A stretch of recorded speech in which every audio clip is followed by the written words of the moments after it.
For half and half. Es šorīt kāpu autobusu pieturā stāv viena krievu meitene. Latvijā? Ko? Tagad es esmu dzirdējis visu. Krievu meitene, kas dzīvo man kaimiņos un kur vienkārši glīta. Dīvaini, kaut glīta meitene. Kur man kaut kad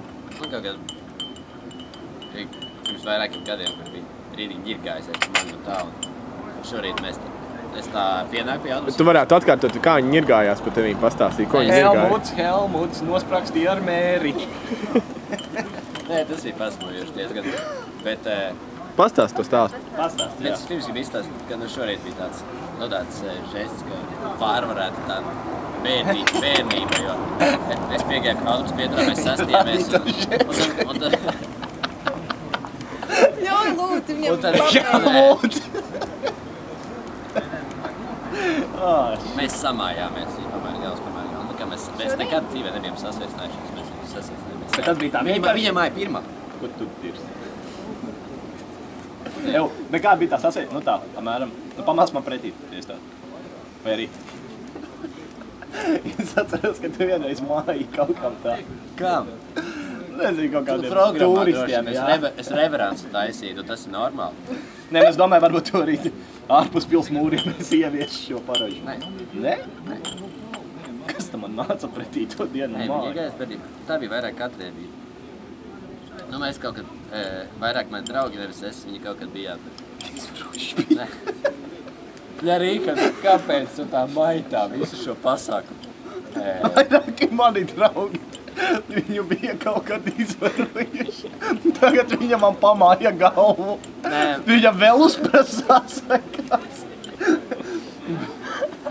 Kad viņas mācīsies? Mēs bijām viņu apsmējuši kaut kā nespēki apsaukājuši. Tad vienreiz bija tā, kaut kad no rīta, agrā rītā es braucu sēsību, bija diezgan pilns autobus, un viņa brauc ar vienu savu draudzeni. Un tad tajā autobusā bija maz vietu, tā kā apsēdās kaut kur viņas draudzene. Es nezinu, kāpēc. Nē, es pirmais apsēdos, tā meitene apsēdās man blakus.